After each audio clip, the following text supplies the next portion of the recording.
मोदी मोदी मोदी मोदी मोदी, इसके अलावा आप मुझे वीडियो दिखा दो कहाँ पर मोदी का नाम लिए बिना उससे कोई वीडियो बनाया हुआ। आप देखोगे तो ये जो साइट थी ये बंद थी। 20 अप्रैल को इस साइट को ओपन किया गया बिना सेंट्रल गवर्नमेंट को इन्फॉर्म किए। उस आर्टिकल में वो कह रही है कि जो जाफर एक्सप्रेस का रिटेलिएशन ये था, एनालॉजी लगाई है। श्याम मीरा सिंह जिसने जग्गी वासुदेव के ऊपर पूरा डेडिकेटेड वीडियो बनाया सिर्फ मेल्स के ऊपर, यहाँ पर कोर्ट के द्वारा जो निर्णय दिया गया उसके ऊपर एक वीडियो उससे नहीं बनाया गया। 10th क्लास की जो उर्दू बुक है उसके पेज नंबर 23 में सीधा सीधा लिख दिया उन्होंने कि हिंदूज और मुस्लिम्स कोऑपरेट नहीं कर सकते, इनकी social system, religious, cultural system सब कुछ डिफरेंट है। अगर ध्रुव राठी देखा जाए तो ये कम्प्लीटली एथिस्ट है, तो मतलब ये तो काफी लोग हैं इन शॉर्ट अगर देखा जाए तो इन लोगों की तो इन्होंने वैसे भी नहीं माननी चाहिए।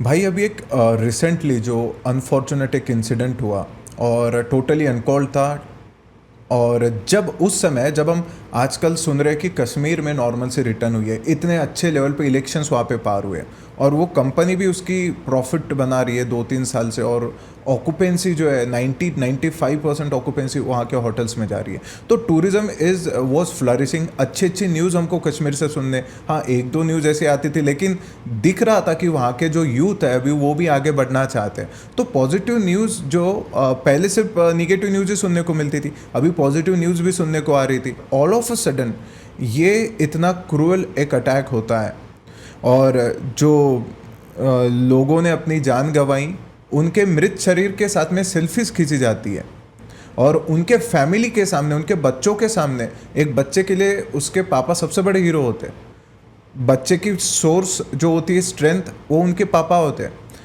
उनके सिर्फ उनको मारा नहीं जा रहा, सिर्फ उनका रिलीजन चेक करने के लिए उनके पैंट उतारे जा रहे हैं। ये जो अटैक है ना, इसको एक सोलो पर्सपेक्टिव से नहीं देखा जा सकता कि हाँ चलो बट टेररिस्ट आए और उन्होंने जो उनका काम है वो किया। इसको हमें ग्लोबल पर्सपेक्टिव से एक बड़े लेवल पर स्ट्रेटेजिकली समझना बहुत ज़रूरी है कि क्यों इसी वक्त इस तरीके से अटैक जो है हमको कश्मीर में देखने को मिला। अब जैसा हमने कुछ दिन पहले डिस्कस किया था कि जैसे आनंद रंगनाथन है, उन्होंने भी कहा था कि क्यों ऐसे अटैक हमें गुजरात में देखने को नहीं मिलते, वो भी पाकिस्तान के साथ बॉर्डर शेयर करता है, हमें राजस्थान में देखने को नहीं मिलते हैं, पंजाब में देखने को नहीं मिलते हैं, कश्मीर में ही क्यों ऐसा अटैक देखने को मिला। देखिए 2019 में तो आर्टिकल 370 हटा दिया गया, उसके बाद से लेकर अब तक, क्योंकि अभी इलेक्शन हुए, उसके बाद से लेकर अब तक वहाँ पर इस तरीके से बड़े लेवल पर, क्योंकि टूरिस्ट पर टेररिस्ट अटैक होना ये मतलब ऐसा देखा जाए तो सोचना पड़ेगा कब ऐसा पहले हुआ था कि टूरिस्ट पर इतने बुरी तरीके से टेररिस्ट के द्वारा अटैक किया गया। अब आप देखोगे तो ये जो साइट थी ये बंद थी। 20 अप्रैल को इस साइट को ओपन किया गया बिना सेंट्रल गवर्नमेंट को इन्फॉर्म किए।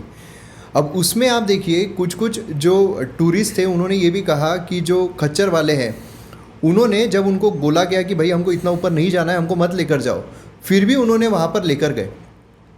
तो ऐसा इसमें ये भी बोला जा रहा है कि लोकल्स जो है वो भी इन्वॉल्व थे, क्योंकि बिना लोकल्स के इन्वॉल्वमेंट के इतना बड़ा जो टेररिस्ट अटैक है ये नहीं किया जा सकता है, पॉसिबल नहीं है। अब ऐसे सिनारियो में आप देखिए कि जो डोनाल्ड ट्रंप आए हैं तो उन्होंने एक जो टैरिफ वॉर है वो यहाँ पर शुरू कर दी है, जहाँ पर सबसे बड़ा खामियाजा चाइना को भुगतना पड़ रहा है। अब चाइना जो है वो तो चाहता ही है कि भाई इंडिया उससे आगे ना निकले, किसी भी तरीके से उसको जो नुकसान हो रहा है उसका फ़ायदा इंडिया ना उठाए। प्लस उसी के साथ साथ अगर आप देखोगे तो हमारी एट प्रेजेंट जो बॉर्डर्स है, अभी ही देखो आप, अभी ही सिनारियो में बांग्लादेश जो है उसके साथ भी हमारे बॉर्डर टेंशन चल रहे हैं जो कभी नहीं होते थे, लेकिन अभी बांग्लादेश के साथ बॉर्डर टेंशन चल रहे हैं, पाकिस्तान के साथ तो होते ही रहते हैं। अगर आप देखोगे मालदीव्स जो है उसके साथ भी बॉर्डर टेंशन हमको देखने को मिल रहे हैं, और चाइना के साथ तो हमारा रहते ही है। मतलब एक आप नेपाल के साथ में भी बीच में जो हुआ था, हाँ नेपाल के साथ भी, तो मतलब अगर आप देखोगे तो नॉर्थ साउथ ईस्ट वेस्ट सभी तरफ एट प्रेजेंट हमारे टेंशन चल रहे हैं। अब जब डोनाल्ड ट्रंप, क्योंकि अभी हमने देखा है कि इंडिया के साथ काफ़ी अच्छा उसका फेवर जो है वो देखने को मिल रहा है। अब ऐसे सिनारियो में जैसे आपने लेफ्ट विंग की बात की, उस पर तो हम आएंगे कि भाई क्यों लेफ्ट विंग जो है वो सिर्फ भारत को ही नहीं बल्कि जो मुसलमान हैं, जो एक्चुअल में फ्लरिश होना चाहते हैं, जो एक्चुअल में आगे बढ़ना चाहते हैं, उनके लिए भी कैसा धोखा बन रहा है उसके बारे में हम डिस्कशन करेंगे। लेकिन उससे पहले अगर इस अटैक की हम बात करते हैं तो चाइना के ऊपर जो टैरिफ लगा दिया, मतलब लगभग 250% के आसपास टैरिफ जो है वो डोनाल्ड ट्रंप के द्वारा लगाया जा रहा है। तो ऐसे सिनारियो में जो भी वहाँ पर कंपनीज है वो तो निकलने की कोशिश कर रही है वहाँ से, और सबसे अच्छा मार्केट उनको कौन सा मिल रहा है? इंडिया मिल रहा है।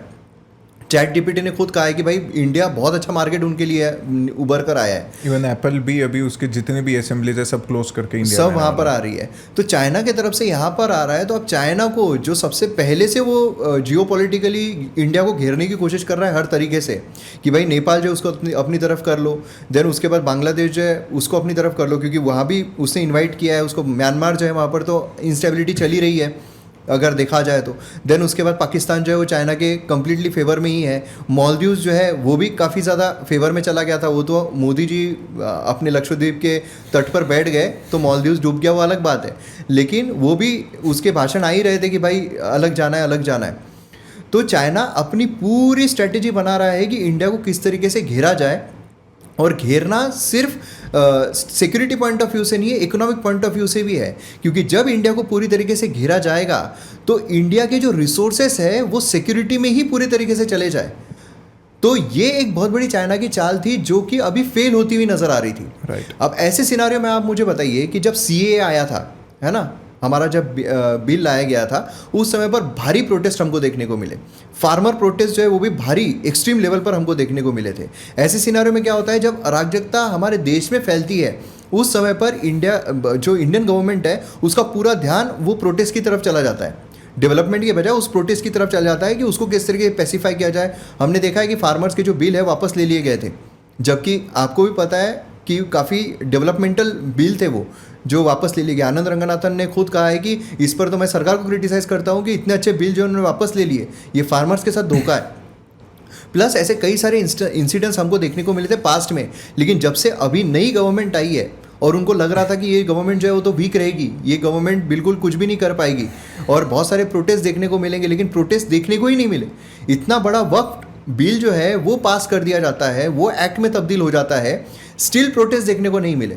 म्यांमार, अगर आप म्यांमार की बात करते हैं तो म्यांमार से भी जो अराजकता हमें मणिपुर में देखने को मिल रही थी म्यांमार के थ्रू, और म्यांमार का हमको पता है कि भाई कहाँ से सपोर्ट मिलता है, चाइना की तरफ से हमको सपोर्ट जो है वो पूरा वहाँ से निकल कर आता है। वहाँ मणिपुर में भी अभी सिचुएशन आप देखोगे तो इतनी ज़्यादा प्रॉब्लमेटिक नहीं हो रही है, वहाँ पर भी थोड़ा जो एक शांति रूप हमको देखने को मिल रहा है। ये सब सिनारियो देखते हुए कि भाई इंडिया में इंटरनल सिविल वॉर जैसी सिचुएशन क्रिएट की ही नहीं जा पा रही है, तो अब ऐसे सिनारियो में क्या किया जाए, तो भाई इंडिया को बड़े वॉर की तरफ ढकेल दो। क्यों? अब उसके पीछे कई कारण है। एक तो सबसे पहला है इकोनॉमिक फैक्टर, जो हमने देखा कि भाई जहाँ पूरी दुनिया में, चाइना खासकर अगर हम देखते हैं तो सब कुछ स्लो डाउन में चलता है, पूरा स्लो डाउन आ गया है, कई जगहों पर तो रिसेशन देखने को मिल रहा है। वहाँ पर हमारी इकोनॉमी जो है वो काफ़ी अच्छे से मूव हो रही है, काफ़ी, मतलब आप देखोगे तो शायद अप्रैल या जनवरी या फेब में हमारा सबसे लो टच हुआ था, उसके बाद से हमको फिर से रैली देखने को मिल रही है हमारे शेयर मार्केट की। देन उसके बाद अगर हम देखते हैं तो कश्मीर में, खासकर कश्मीर की अगर हम बात करते हैं तो वहाँ के यूथ कैसे एम्प्लॉयमेंट ले पा रहे हैं, कैसे सरकार उनके लिए एम्प्लॉयमेंट लाने की पूरी स्कीम्स लेकर आ रही है। ये सबसे बड़ा एक जो हानि है वो चाइना और पाकिस्तान दोनों को भुगतना पड़ रहा है कि भाई वहाँ अगर यूथ को एम्प्लॉयमेंट मिल गया तो फिर हमारे लिए पत्थर कौन फेंकेगा। यहाँ पर जो इंस्टेबिलिटी है वो क्रिएट कैसे की जाएगी, दुनिया को कैसे बताया जाएगा। जो कश्मीर है वहाँ पर बहुत बड़ी समस्या अभी भी चल रही है, तो ऐसे सिनारियों में इनका रोज़गार जो है वो छीना जाए।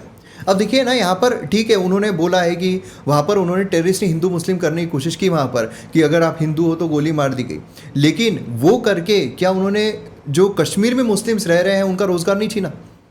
वो कितना, वो मतलब वो तो जीते जी मार देना हो गया ना, कि आपने रोज़गार ही छीन लिया। वहाँ पर टूरिस्ट जो है वो ना के बार, एटलीस्ट ये जो सीजन था उनका पूरा पीक पीरियड था, अमरनाथ यात्रा अभी निकलने वाली है, प्लस हमारी जो बॉर्डर्स है उस पर एक वल्नरेबिलिटी क्रिएट करने की कोशिश की जा रही है। देखो ना, अब अगर आप, मतलब मेन मैं ये बोल रहा हूँ कि अगर भिड़ जाती है, इंडिया और पाकिस्तान भिड़ जाता है एक के साथ, वॉर पर चला जाता है, तो सिचुएशन क्या होगी कि जितने भी हमारे मिलिट्री सोल्जर्स है वो सब वहाँ पर तैनात, पूरा फोकस वहाँ पर।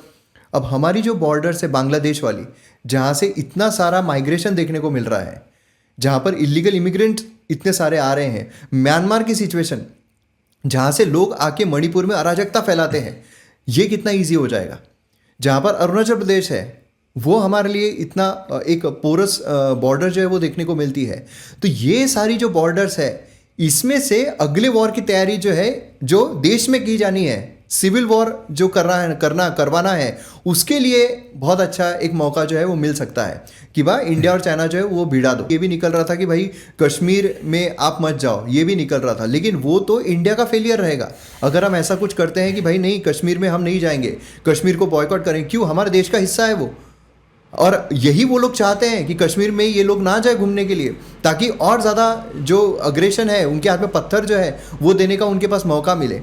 ये सबसे बड़ी एक चीज़ जो है वो निकल कर आती है। और अगर इंडिया और पाकिस्तान आपस में भिड़ जाते हैं, आप मुझे एक चीज़ बताइए कि बहुत सारे अटैक जो है पाकिस्तान ने किए हैं, टेररिस्ट अटैक पाकिस्तान करते रहता है, इतने आसानी से उसी दिन या कोई भी लश्कर तैयबा ये सब जो टेररिस्ट ग्रुप्स होते हैं सबसे पहले वो जिम्मेदारी लेते हैं कि हाँ हमने ये अटैक किया है, वो भी कुछ दिन के बाद लेते हैं, एटलीस्ट 48 आवर जो है वो भी लेते हैं। यहाँ पर सीधे उनके मिलिट्री वाले जो है वो एक्सेप्ट कर रहे हैं कि हाँ हमने ये अटैक जो है वो किया है। इवन उनके डिफेंस मिनिस्टर भी पहली बार एग्जैक्टली और उनको पूछा जा रहा है स्काई न्यूज़ पे, मतलब जो हमारा यहाँ पे जो डिप्लोमेसी के ऊपर क्वेश्चंस उठाते हैं कुछ लोग कि ये डिप्लोमेसी सिर्फ शो है, तो यहाँ पे देखने को मिलता है। ऐसे तो जो 2019 में हमने जो 370 हटाया था, उसके बाद में हमने उरी स्ट्राइक वगैरह ये सब भी किया, तो उस वक्त भी ऐसा किसी वर्ल्ड से किसी नेशन ने हमारे ऊपर कुछ ऐसा एकदम एक्सेसिव प्रेशर नहीं डाला।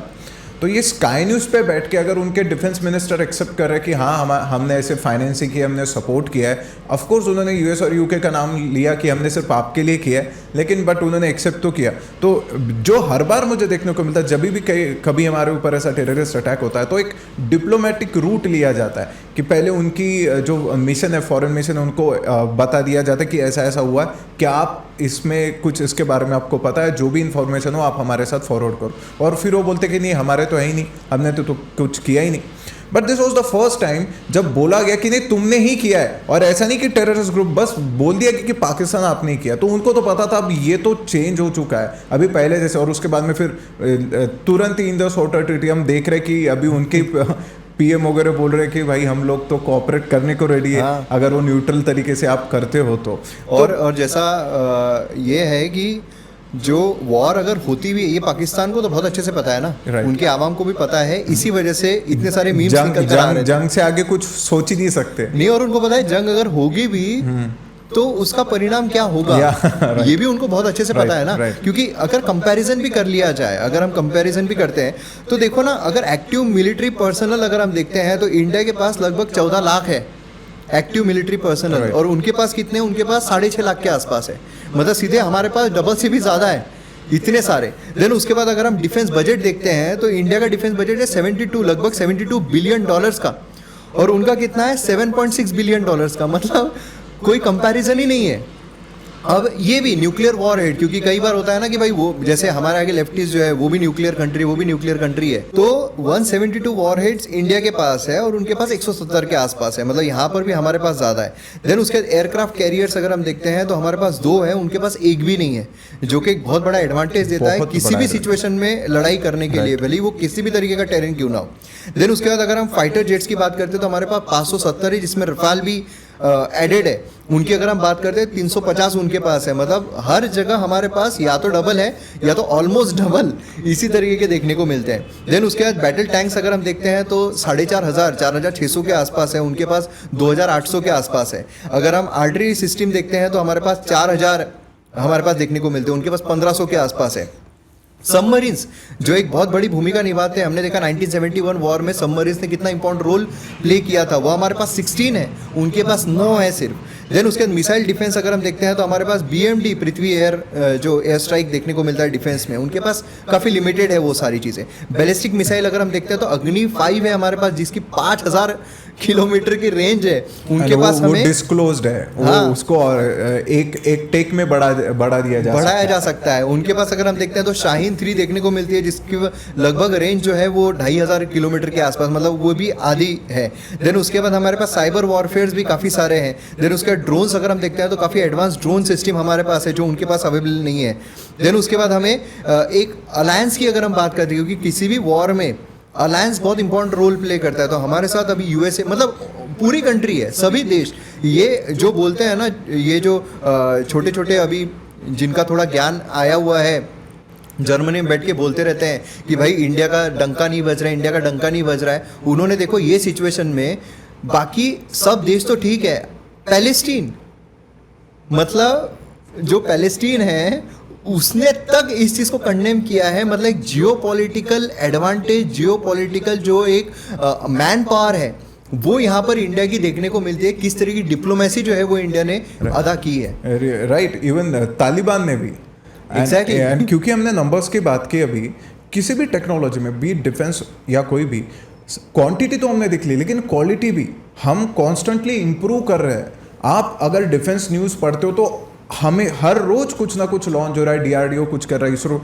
और आज का जो मॉडर्न वॉरफेयर है इसमें सैटेलाइट सिस्टम का बहुत बड़ा रोल प्ले किया जाता है। हमारे सैटेलाइट सिस्टम कौन से लेवल पे है? छोटे मोटे सैटेलाइट तो ऐसे हमारी companies launch, private companies, college के बच्चे लॉन्च कर देते हैं। अब इस सैटेलाइट का इंटेलिजेंस में कितना उपयोग हो सकता है और प्रिसीजन अटैक्स में कितना उपयोग किया जा सकता है। उसके बाद में जो इंफ्रारेड टेक्नोलॉजी हो, लेज़र टेक्नोलॉजी हो या फिर ड्रोन टेक्नोलॉजी हो, इसमें भी हमने काफ़ी प्रगति कर रखी है। तो देखा जाए तो technologically we are very much advanced. हम अगर जो सपोर्ट जुटाने में भी कि सबको बिठा बिठा के डिप्लोमेटिकली इंगेज किया जा रहा है और सब लोग हमारे साथ आ रहे हैं कि हाँ वी आर विथ यू, आपको जैसा सूट करे। और आपने जो नेवी की ताकत गिनाई, ये सबसे इम्पोर्टेंट है। 1971 में मैक्सिमम लोग आर्मी को क्रेडिट देते हुए, विच इज़ देना ही चाहिए, लेकिन उनको नेवी का रोल नहीं पता। एक्चुअली जो इतने जल्दी से उन्होंने सरेंडर किया था वो बिकॉज नेवी ने अपना रोल बहुत अच्छे तरीके से प्ले किया था और इतना ज़्यादा खौफ था इंडियन नेवी का कि पाकिस्तान तो छोड़ो, कोई भी पाकिस्तान की मदद करने के लिए जो इंडियन ओशन में अपनी वेसल्स भेजने को रेडी नहीं था, क्योंकि पता नहीं कैसे एक्सप्लोड हो रहे थे। और जो कारगिल वॉर के वक्त भी जब पता चला कि इंडियन नेवी एक्शन में आ रही है, तब भी उनके जो नेवल एडमायरल थे उन्होंने बोला कि अपने हार्बर से रास्ता ब्लॉक हो गया था वहां पे, ब्लॉक हो गया, या आप हिलना भी मत। मतलब इतना खौफ है। और क्योंकि वहाँ से सप्लाई पूरा ब्लॉक हो गया, और सप्लाई ब्लॉक हो गया तो पाकिस्तान आर्मी को समझ में गया इससे हम कुछ कर नहीं सकते और इस ऐसे वॉर भी हम जीत नहीं सकते।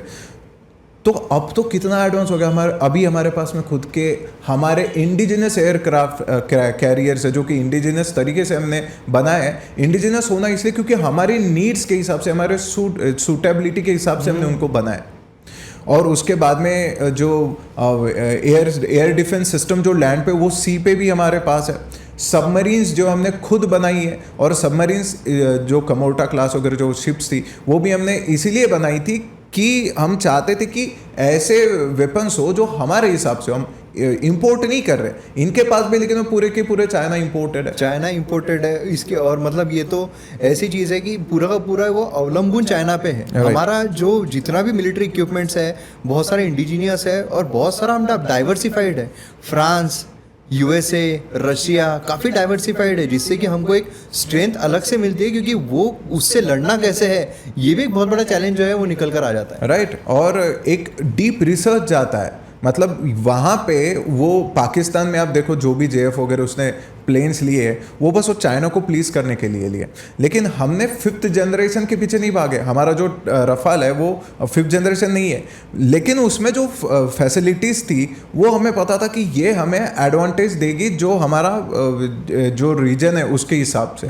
तो एक डीप रिसर्च उसमें जाता है। डीप रिसर्च के हिसाब से फिर हम सिर्फ किसी को प्लीज़ करने के लिए नहीं कर रहे, नहीं तो अगर हमें प्लीज़ ही करना हो तो हम यूएस से खरीद लेते। और देखो ना आप कि ये इंडियन गवर्नमेंट को भी पता है कि अननेसेसरी इनमें हमारे मिलिट्री रिसोर्सेज जो है वो बर्बाद करने में मतलब नहीं है। इसलिए सीधे वॉर पर जाने के बजाय इंडिया ने जो वाटर ट्रीटी है उसको ख़त्म कर दिया, क्योंकि ऑलरेडी पता है कि भाई जो पैसों के लिए तड़प रहा है, जो मतलब कटोरा लेके वर्ल्ड बैंक के पास खड़ा है, आईएमएफ के पास खड़ा है कि भाई पैसा दे दो, चंदा दे दो, चंदा दे दो, तो उसके ऊपर हम और प्रहार करके कोई मतलब नहीं है। वो ऐसा हो गया कि जैसे वो बोलते हैं ना कि जो पिग है वो तो चाहता है कि तुम आओ कीचड़ में आओ, क्योंकि आप गंदे हो जाओगे, उसको मज़ा आएगा।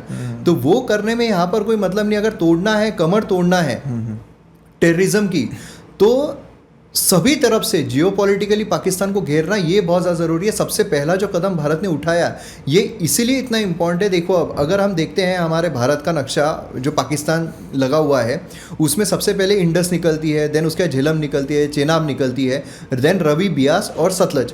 अब इसमें से जो पहले ऊपर के 3 रिवर्स है, जो इंडस है, झेलम है, चेनाब है, ये पाकिस्तान उसका पानी यूज़ करता है। एंड बाकी के जो है रवि, बियास, सतलज, ये भारत उसको पानी जो है वो यूटिलाइज करता है। ये हमारे इंडस वाटर ट्रीटी में देखने को मिलता है। अब ये जो इंडस वाटर ट्रीटी है सिर्फ ऐसा नहीं है कि पानी यूटिलाइजेशन है, इसमें कोई भारत जो है वो ऐसा कोई डैम नहीं बना सकता है इन 3 रिवर्स पर कि उससे पानी रिस्ट्रिक्ट हो जाए, पाकिस्तान तक ना पहुंच पाए। और उसी के साथ साथ जब फ्लडिंग जैसी सिचुएशन आती है तो इंडिया को उसके बारे में इंफॉर्मेशन भी शेयर करते रहना पड़ता है पाकिस्तान के साथ। मतलब आप सोचिए कि हम पाकिस्तान के साथ ज़बरदस्ती अननेसेसरी इन्फॉर्मेशन जो है वो शेयर कर रहे हैं कि देखो बा अब ये है, ऐसा है, जो भी उसकी ये रिक्वायरमेंट्स है। इवन अगर हम कोई जो run of hydro power projects उसमें सपोर्टेड है, जो उसमें अलाउड है, उसमें भी हमें हमारी डिज़ाइन की उनसे देख लो भाई हमारे डिज़ाइन ठीक है कि नहीं। तो वो भी शेयर करना पड़ता है। और पाकिस्तान का सबसे बड़ा प्रॉब्लम ये है कि जैसे बोलते हैं ना यार, भारत जो है वो भगवान की भूमि इसीलिए है क्योंकि हर जगह पानी है। अब पाकिस्तान आप देखिए, इंडस अगर निकाल दिया जाए तो पानी नहीं है। 80% उनका एग्रीकल्चर कंप्लीटली इस पर डिपेंडेंट है, हाइड्रो पावर इस पर डिपेंडेंट है, बाकी सारी चीज़ें जो पानी से रिलेटेड होगी वो सब इंडस वाटर सिस्टम पर ही उनकी डिपेंडेंट है।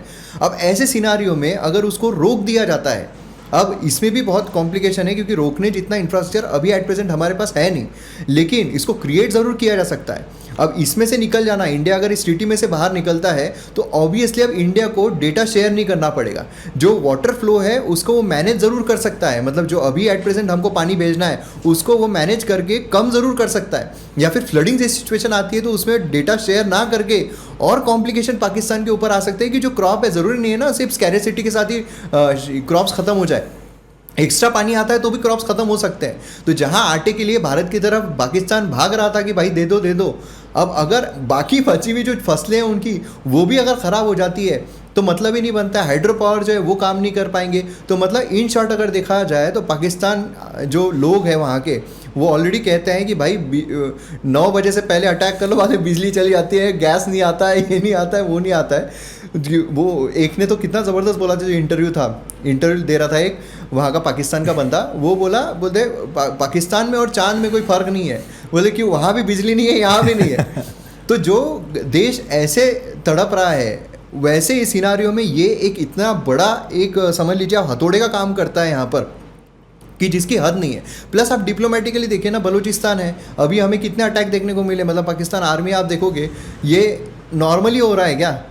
ये सबको समझ में आ रहा है कि ये जो हो रहा है कि भाई लाहौर में सीधा रनवे क्रैश हो रहे हैं, देन उसके बाद सीधा वहाँ के जो सोल्जर जा रहे हैं तो उनकी बटालियन जो है उसमें अननोन गनमैन आके मार रहा है।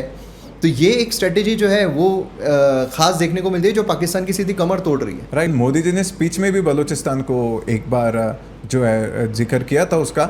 और जो इंडियन एक्सप्रेस में अभी एक आर्टिकल भी आया था जो लेफ्ट लीनिंग शायद कोई थी, मैं सरप्राइज था उस आर्टिकल में। वो कह रही है कि जो जाफर एक्सप्रेस का रिटेलिएशन ये था, एनालॉजी लगाई है, मतलब बलूचिस्तान में जो अभी तक कई इस्टेब्लिश नहीं हुआ। पाकिस्तान कई बार करता है कि बलूचिस्तान की लिबरेशन फ्रंट को इंडियन गवर्नमेंट पूरी तरीके से सपोर्ट कर रही है, लेकिन ये इस्टेब्लिश नहीं हुआ है अभी तक के। और ये इंडिया में बैठी लेफ्ट लीनिंग इंडिविजुअल लिखती है कि जाफर एक्सप्रेस में जो हुआ था उसका ये रिटॉर्ट था। कितना इनसेंसिटिव! आप ऐसे टाइम पे कैसे ये सब कह सकते हो, और जिसका पाकिस्तान कभी प्रूफ भी नहीं दे पाया। एंड जो हमने टाइमिंग की बात की, टाइमिंग अटैक, जेडी वैंस हमारे यहाँ पे आए थे, पिछले बार ट्रंप आए थे तो दिल्ली में हुआ था, जेडी वैंस आए तो ये हुआ, और फिर बिल क्लिंटन आ रहे थे उस समय भी चिचसिंगपुरा 2000 में जो मैसेकर हुआ था वो हुआ था। मतलब देखा जाए तो यूएस को या फिर कोई भी अगर इंटरनेशनल पार्टी या फिर कोई समिट इंडिया में हो रहा हो, उस समय पाकिस्तान ये करना चाहता है बिकॉज वो शो करना चाहता है कि Kashmir is not normal, Kashmir में सिचुएशन ठीक नहीं है, देखो यहाँ पे अभी भी टेररिस्ट अटैक होते हैं, और दुनिया में उछलना चाहता है दुनिया के सामने। ये उसका 70 साल 80 साल पुराना उसके आगे रेटोरिक है, वो स्ट्रैटेजी है, उसके आगे बढ़ ही नहीं पा रहे, विच इज़ वेरी सैड। उन्होंने अपना गेम अपग्रेड करना चाहिए। दूसरा ये रीज़न आता है कि पाकिस्तान इतना ऑब्सेस्ड क्यों है कश्मीर के बारे में। तो सबसे पहले तो 1947 में जब रेफरेंडम वगैरह जब हुए थे, या उससे पहले भी जब रेफरेंडम की बात होती थी, तो उनको लगता था कि यहाँ पे डेमोग्राफिकली मुस्लिम्स जो है वो थोड़े ज़्यादा है, एंड वो ग्रांटेड ले रहे थे कि जैसे वेस्ट बंगाल का पार्ट बनेगा बांग्लादेश, ईस्ट पाकिस्तान और वेस्ट पाकिस्तान, उसमें कश्मीर भी इंक्लूडेड वो चाहते थे। इसका रीज़न यही था कि वहाँ पे मुस्लिम ज़्यादा है। लेकिन देखा जाए तो फिर हरी सिंह का इन्वॉल्वमेंट उसमें हुआ, और जो वो चाहते थे वो हो नहीं पाया। तो एक ईगो पे उनके, तब से उनके लीडर्स पे आ गया। और क्योंकि कश्मीर को वो जब पाकिस्तान की एक आइडिया बनी थी, तब कश्मीर को वो अपना एक पार्ट मानते थे, तो वो एक आइडियोलॉजिकल उसको बैकिंग है। और इसी रीज़न के कारण, इस डेमोग्राफी को चेंज करने के कारण, जो कश्मीरी पंडितों का नरसंहार टाइम एंड अगेन, सिर्फ एक ही बार नहीं हुआ 1990s में, कई बार हुआ है। उनको डराया गया, धमकाया गया, क्योंकि वो चाहते हैं कि यहाँ पे एक बार पूरी पॉपुलेशन मुस्लिम हो गई, फिर इनको हम बहला लेंगे, फिसला लेंगे, इनको गलत आश्वासन देके हमारे साइड कर लेंगे, एंड देन हमारा पार्ट हो जाएगा। लेकिन बहुत सालों पहले उसको समझ में आ गया कि this is a lost cause, हम कश्मीर नहीं हथिया सकते, because we have a strong army, we have a strong constitution, strong administrative system, strong democracy. यहाँ पे कोई भी पार्टी, जैसे हमने देखा कि कॉन्सेंसस बना कि हम आपके साथ हैं, कोई भी अलाउ नहीं करेगा नॉर्मल सर्कमस्टेंसेस में कि कश्मीर हमसे कोई तोड़ के लेके चला जाए, बिकॉज वो हमारे, कहा जाता है कि हमारे देश का मुकुट है। सिर्फ इतना ही रीज़न है, पाकिस्तान को भी पता है कि उसकी सारी रिवर, जो अपने इंडस वाटर ट्रीटी के बारे में जब बताया, उसको भी पता है कि सारे जो वाटर रिसोर्सेस है वो तो कश्मीर से ही आ रहे हैं। अगर थोड़ा सा भी, तो ये अवेयरनेस उनको भी थी, इसलिए तो एज अर्ली एज 1960s में इंडस वाटर ट्रीटी बन गई थी। और ये जो डर है उनके मन में होता है कि पूरा वाटर सिस्टम ही वहाँ से आ रहा है। अगर पाकिस्तान ऑक्युपाइड कश्मीर अगर हमारे देश में आ जाता है, जो हमारा ही है, अगर वो आ जाता है, तो फिर तो इनको चोक करना और भी ज़्यादा ईजी होगा। और दूसरी बात ये भी होती है कि इनके देश में बहुत सारे प्रॉब्लम्स चल रहे हैं। आप अगर इनकी एजुकेशन सिस्टम पढ़ोगे ना, 1970s में जब जिया उल हक का एरा आता है, तो उनको समझ में आ गया था कि पाकिस्तान टूट गया, तो लोग तो बहुत नाराज़ थे, और लोगों को क्या बताना चाहिए। फिर एंटी हिंदूज रेटोरिक, बीच में 2011 में ICRD ने एक रिसर्च किया था। उन्होंने 10th क्लास की उर्दू बुक को रिसर्च किया। फॉर एग्जाम्पल, वैसे तो पूरा ही सिलेबस किया, लेकिन हम 2-3 एग्जाम्पल्स देखेंगे। 10th क्लास की जो उर्दू बुक है, उसके पेज नंबर 23 में सीधा सीधा लिख दिया उन्होंने कि हिंदूज और मुस्लिम्स कोऑपरेट नहीं कर सकते, इनकी social system, religious, cultural system सब कुछ डिफरेंट है। क्या ऐसा ही स्टेटमेंट अभी ऐसे मुन्ने ने नहीं दिया? And this was studied in 2011 में ICRD ने स्टडी किया, और ये USCIRF, यूनाइटेड स्टेट्स का जो रिलीजियस फ्रीडम देखने का जो कमीशन है, उसने ये मेंशन किया 2011 में, और ये हमारे न्यूज़पेपर में कभी आता नहीं है। उसके बाद में 7th स्टैंडर्ड की बुक, आप अगर पेज नंबर 14 खोल के देखोगे अगेन, उर्दू वाली जो बुक है, तो वहाँ पे सीधा सीधा बोला कि हमारे सिर्फ 2 दुश्मन है, एक इंग्लिशमैन और हिंदूज, दुश्मन बोल दिया। और ये as early as 7th standard, as early as 10th standard में तब से आपको फीड किया जा रहा है। और उनकी एजुकेशन सिस्टम का अगर निचोड़ निकालेंगे हम, तो हमें बस एक ही चीज़ ध्यान में आएगी कि यहाँ पे जो भी हो रहा है ना, ये सब हिंदुओं की गलती है, ये सिर्फ इंडिया की गलती है। इंडिया भी बोलते नहीं आता उनको, ये सब इंडिया की गलती है, राइट। उनका मतलब उन्होंने बताया कि हमारे जितने भी प्रॉब्लम्स है, जैसे हम देखते हैं कि लेफ्ट विंग भी लोग जो है वो बोलते हैं कि तुम्हारे जितने भी प्रॉब्लम्स है, उसका कारण सिर्फ ब्राह्मणिज्म है, उसका कारण सिर्फ कास्ट सिस्टम है, उसका कारण सिर्फ यहाँ पे जो रिसोर्स है कुछ लोगों के पास जाके, इसीलिए वही आपके प्रॉब्लम्स है। प्रॉब्लम मतलब सोशो इकोनॉमिक भी प्रॉब्लम है। वो बताते कि टेररिज्म का मेन रीजन सोशो इकोनॉमिक है। लेकिन जैसे अभी आपने कहा, सोशो इकोनॉमिक सुधर रहे थे जब हम वहाँ पे इन्वेस्टमेंट आ रही थी, और लेकिन फिर भी उसका स्वागत नहीं किया गया, उसको कभी ग्लोरीफाई नहीं किया गया। और जब टेररिस्ट अटैक होता है तो उसको डिफेंड किया जा रहा है। आप अगर डिफेंड कर रहे हो तो आप ही तो भला नहीं चाह रहे ना, जो मुसलमानों का इतने दिनों से आप तो इस जो मुसलमान लोग आप क्लेम करते हो कि आप उनके साथ हो, लेकिन 70 साल बाद भी आप क्या दे पाए उनको? मतलब मुझे एक समझ में नहीं आता है, जैसे जो अलग अलग सरकार अभी पॉलिसीज़ ला रही है उसमें मुसलमानों का बहुत फ़ायदा हो रहा है, ये सभी को दिख रहा है। इनफैक्ट जो मुसलमान खुद है उनको भी दिख रहा है कि उनके काफ़ी सारा बेनिफिट हो रहा है। इनफैक्ट महाराष्ट्र के इलेक्शंस थे, उस टाइम पे हमने देखा था कई सारे इंटरव्यू दे रहे थे जहाँ पर उन्होंने बोला कि हाँ आवास योजना का हमको फ़ायदा मिला, लाड़की बहन योजना का हमको फ़ायदा मिला। तो ऐसे मोटे मोटे तौर पर काफ़ी सारा पैसा जो है सरकार की तरफ से उनको मिला है, बेनिफिट हो रहा है। अब आप देखिए, मुझे एक चीज़ बताइए, जो दुबई है वहाँ पर भी मुस्लिम पॉपुलेशन है, लेकिन अच्छे से क्यों रह रही है? क्योंकि वो मॉडर्नाइज तरीके से अपने आप को जो फाइनेंशियल इंडिपेंडेंस है उसकी तरफ ले जाने की कोशिश कर रही है, जो डेवलपमेंट है उसमें भागीदारी कर रही है। लेकिन यहाँ पर अगर आप देखोगे तो चाहते भी हैं यहाँ के जो, मतलब मुझे आप बताइए कि रिलीजन तो ठीक है, अलग अलग रिलीजन है, लेकिन एक इंसान को चाहिए क्या होता है कि वो अच्छी ज़िंदगी जिए। अब अच्छी ज़िंदगी जीने के लिए जो भी उसको करना है उसी लिए वो संघर्ष कर रहा है, भले ही कोई भी इंसान हो। लेकिन ये संघर्ष उनको नहीं करने दिया जा रहा है। यहाँ पर जब संघर्ष वो अपनी ज़िंदगी के लिए कर रहा है, संघर्ष इन द सेंस जो भी स्ट्रगल वो अपनी ज़िंदगी के लिए कर रहा है बेहतर बनाने के लिए, वहाँ से ये लेफ्ट लीनिंग लोग जो है वही उनको कह रहे हैं कि तुम ऑपरेस्ट हो इसलिए तुम ये सब कर रहे हो, तुमको ये नहीं करना है, तुम ऑपरेस्ट हो इसलिए तुम ये कर रहे हो, ये नहीं करना है। मतलब आप देखिए हिंदू रिलीजन में कई सारे सुपरस्टिशन जो है वो निकालते हैं कि ये तो सुपरस्टिशन है, ये नहीं होना चाहिए। जो प्रीचर्स हैं हमारे हिंदू रिलीजन के, उनको सबको ढोंगी बताकर ये कहते हैं कि ये साइंटिफिक नहीं है, ये नहीं होने चाहिए, ये सब बिल्कुल गलत है ना, इसमें रिवाइवल होना चाहिए, ये सब वो कहते हैं। लेकिन वही दूसरे धर्म के बारे में वो सब नहीं बोलते हैं। हमने अभी देखा है प्रोफेट बजिंदर सिंह जो है, एक भी वीडियो उनके खिलाफ देखा आपने? जब उनको अभी ये किया गया, जब घोषित कर दिया गया कोर्ट के द्वारा कि हाँ मतलब एक उनके ऊपर लगा दिया गया, फिर भी एक भी वीडियो आपको देखने को नहीं। श्याम मीरा सिंह जिसने जग्गी वासुदेव के ऊपर पूरा डेडिकेटेड वीडियो बनाया सिर्फ मेल्स के ऊपर कि उनको जो मेल आए हुए हैं उसके ऊपर, यहाँ पर कोर्ट के द्वारा जो निर्णय दिया गया उसके ऊपर एक वीडियो उससे नहीं बनाया गया। इससे पता चलता है कि उन लोगों को, इन लोगों की जो हेल्थ है, इन लोगों का जो पूरा एक सोशियो इकोनॉमिक एक्टिविटी है उसके बारे में कोई लेना देना नहीं है। इनको सिर्फ है कि इनके वोट मिलते रहे। वोट कैसे मिलेंगे? इनको ऑपरेस बनाकर, ऑपरेस इनको इन लोगों ने बनाया हुआ है। मुबिन शेख थे जो पहले एकदम एक्सट्रीम आइडियोलॉजी के थे इस्लाम में, लेकिन उन्होंने उसके बाद में कैनेडियन जो इंटेलिजेंस है उसमें वगैरह ज्वाइन किया और उन्होंने काफ़ी सारे राज खोले कि कैसे ब्रेन वॉश किया जाता है, कैसे स्क्रिप्चर्स के ही जो इस्लामिक स्क्रिप्चर्स है वहीं से उठाया जाता है मटेरियल को और उसको प्रेजेंट किया जाता है कि हमें ये करना है। फॉर एग्जांपल अगर हम देखते हैं कि हिंदुइज्म में कितने सारे रिफॉर्मिस्ट मूवमेंट आए और अपने आप से ही, ऐसा नहीं कि वेस्टर्न इंस्पिरेशन से।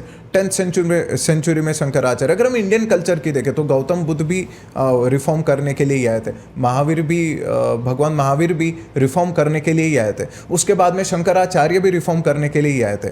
तो अगर हम time and again Swami Vivekananda अगर हम देखते रहे तो रिफॉर्म चलते रहता है। इतना रिफॉर्म बाकी रिलीजन्स में देखने को नहीं मिलता।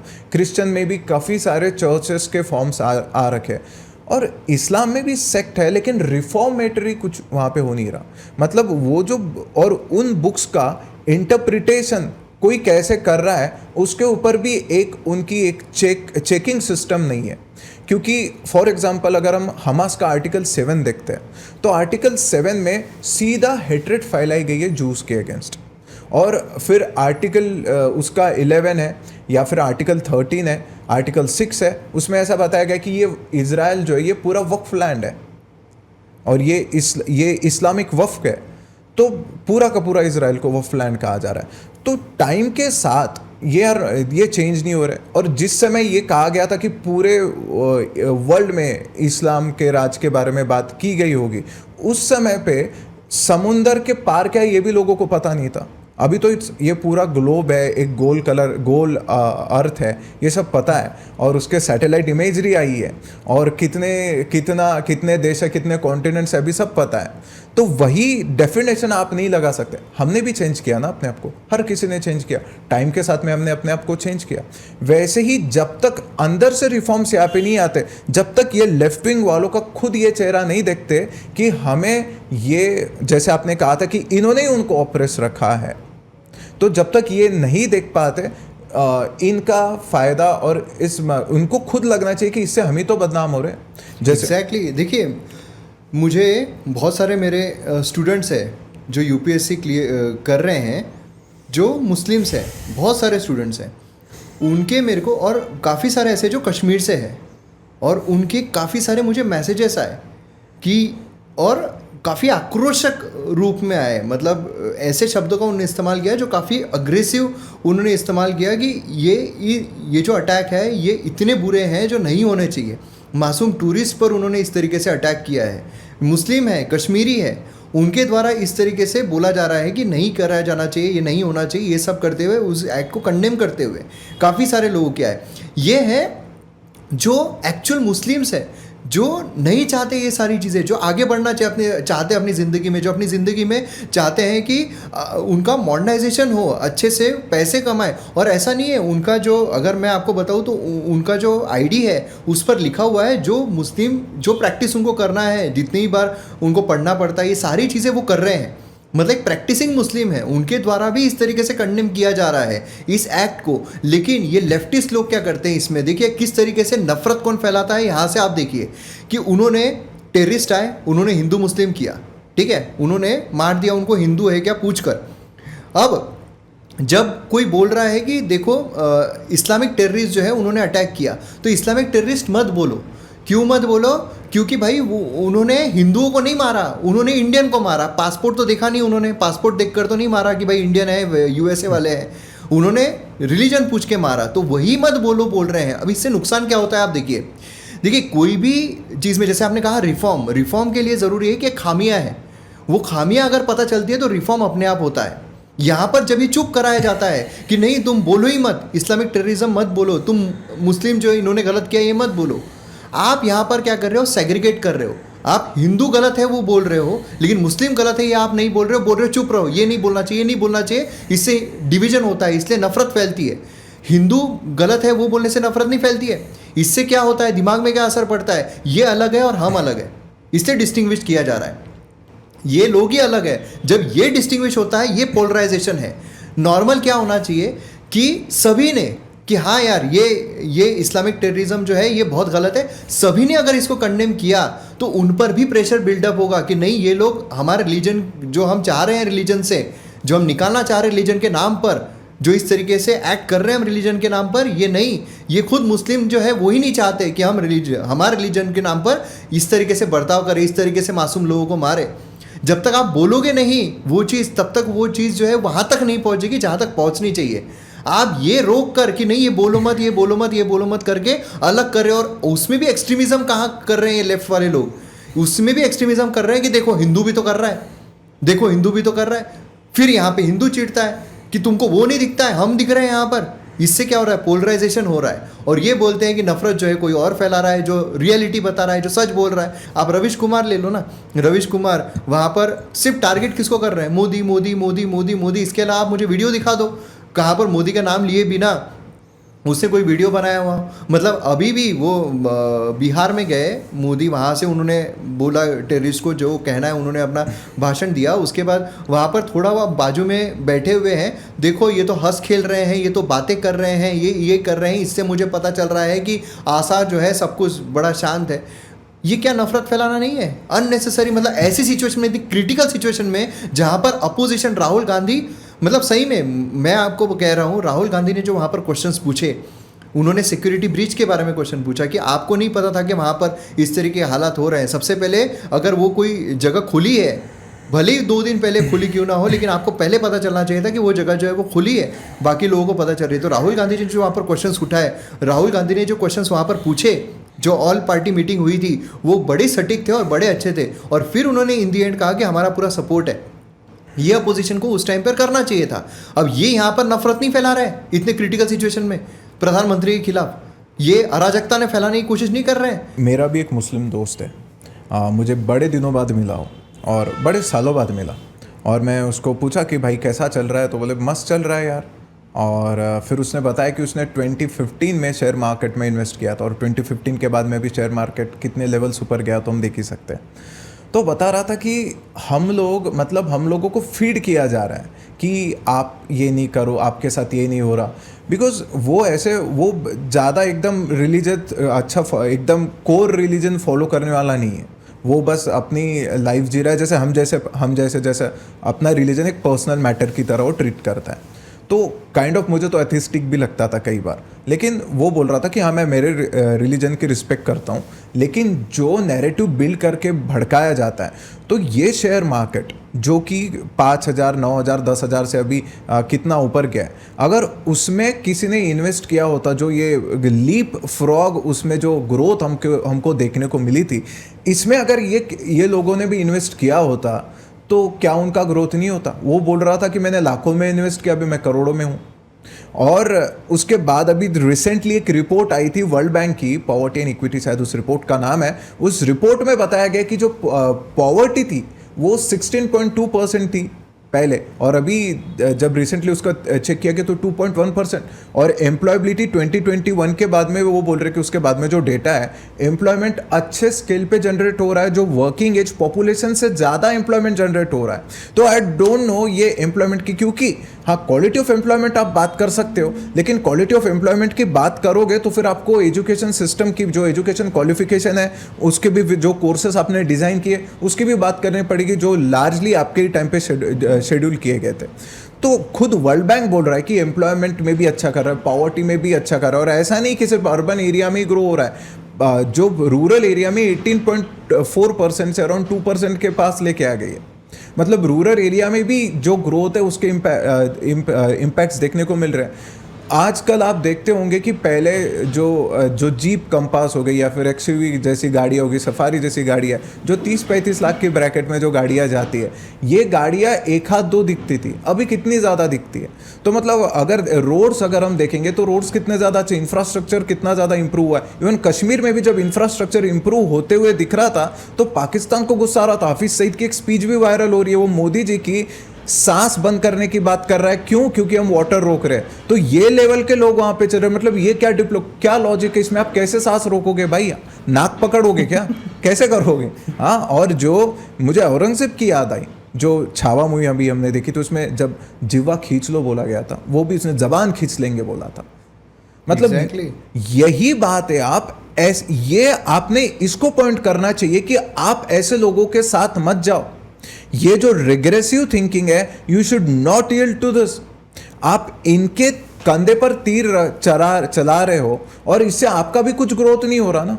अब जो लेफ्टिस्ट लोग हैं इनका भी कौन सा, क्योंकि रहना तो इसी देश में।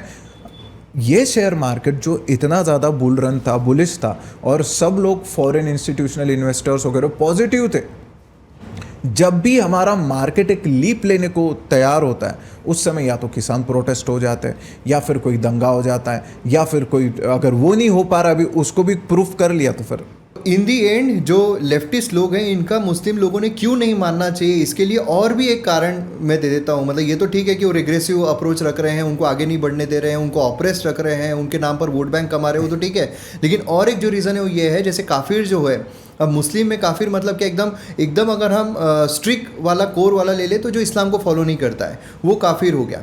लेकिन अगर हम थोड़े लिबरल वाला ले ले, लिबरल अप्रोच ले ले, तो उसमें मतलब है कि जो किसी भी धर्म को नहीं मानता है वो काफिर हो गया, क्योंकि उनका ये मानना है, जो लिबरल है, कि किसी भी भगवान को मान रहे हो तो अल्लाह को ही मान रहे हो, ऐसा उनका अप्रोच है। तो इसलिए अगर आप किसी को भी नहीं मान रहे हो मतलब आप काफिर हो। तो काफिर जो है उसका सुनना नहीं चाहिए, काफिर जो है उसके तरफ मतलब उसको फॉलो ही नहीं करना चाहिए, ऐसा इस्लाम में कहा गया है। तो अब अगर ध्रुव राठी देखा जाए तो ये कम्प्लीटली एथिस्ट है, उसने खुद माना है, उसने तो ये भी कहा है कि अल्लाह मैं मानता ही नहीं हूँ, अल्लाह है करके। फिर उसके बाद अगर हम बात करें बाकी लोगों की भी, ये सभी जो लेफ्टिस्ट है, ऑलमोस्ट सारे लेफ्टिस्ट जो है वो एथिस्ट है। तो मतलब ये तो काफिर हो गए इन शॉर्ट अगर देखा जाए तो। इन लोगों की तो इन्होंने वैसे भी नहीं माननी चाहिए। तो ये एक कारण और भी निकलता है। बाकी ये क्यों रेग्रेसिव उनको रख रहा है, क्योंकि इन लोगों को वो सिर्फ चीज़ों से मतलब ही नहीं है। इन लोगों को है कि भाई अपना जो है वो एक वोट बैंक बना रहना चाहिए, अपनी एक पावर जो है वो बनी रहनी चाहिए, जिससे कि इनको इन्फ्लुएंस किया जाए, जब चाहे तब इनके माइंड डाइवर्ट करके जो चीज़ें हैं वो की जाए। तो ये चीज़ चेंज होनी चाहिए, जिससे कि देश जो है, ओवरऑल देश आगे बढ़ सके, और ओवरऑल इकोनॉमी जो है हमारे देश की वो आगे बढ़ सके।